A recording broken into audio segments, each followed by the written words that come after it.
The educational aspect is where we started when we first created the troupe, and it's all of one fabric to me. It's education on every level, and sometimes we're giving them facts, and sometimes we're just displaying different things, and sometimes the communication is coming through the music.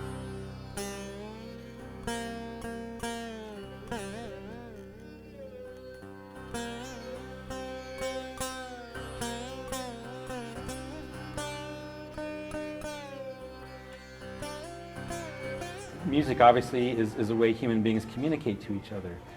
And it's the one language that's universal all over the world. Someone hears music and it says something to them.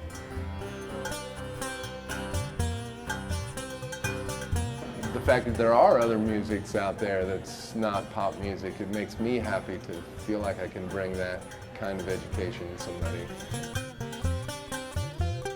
In this program, it really is a traditional Russian tune, it really is a traditional Chinese tune, it really is a tune from South Africa. They really are traditional tunes from Venezuela or Mexico. And we try to have a pretty strong element that holds true to the feel and the flavor of where it came from.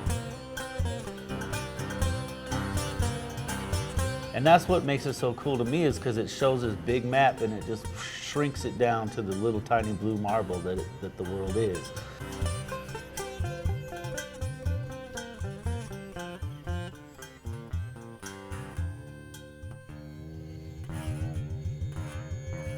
You know, they're used to seeing electric guitars and drum kits and things like that on TV, but you don't see a sitar very often, or a berimbau, or the other weird things that we have. So, but if I was in Russia, Ed, I might say something like, Yeah? Izvanicha, пожалуйста, я не понимаю по-русски. Huh? Which I think it means, I'm sorry, I don't speak Russian. It's called a balalaika. Say balalaika. Balalaika. Yes, this is the national instrument of Russia. It is the most important one there. 1, 2, 3, hey!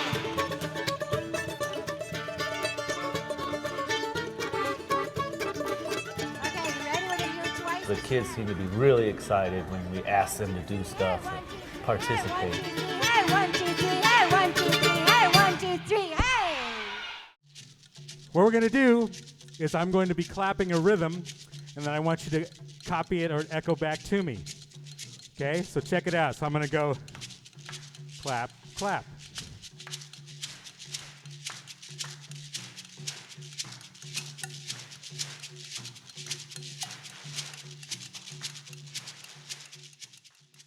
We do a lot of research on the instruments we're playing, and we've really carefully looked at the educational component to make sure that they do have an understanding of what the instrument is or something about it. We're going to take you to Brazil.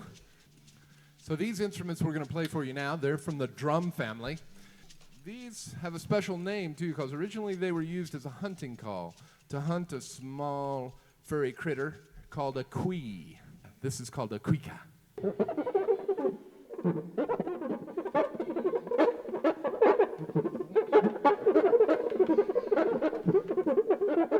I've told you 100 times.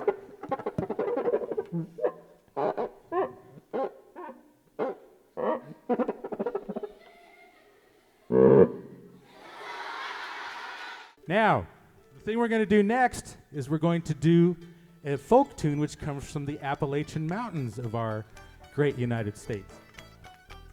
And what we're going to do is we're going to feature the lumberjack on this one. So in the middle of the tune, he's going to do a little solo because we want you to really check out the lumberjack. So everybody's got to say hi to him so he feels comfortable. So everybody say, "Hi, Jack!" Hi, Jack. Check this out.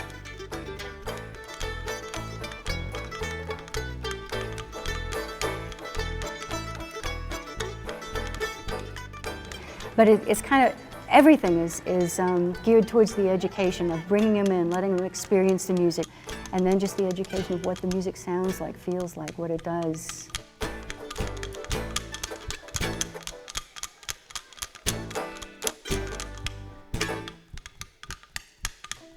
Everybody!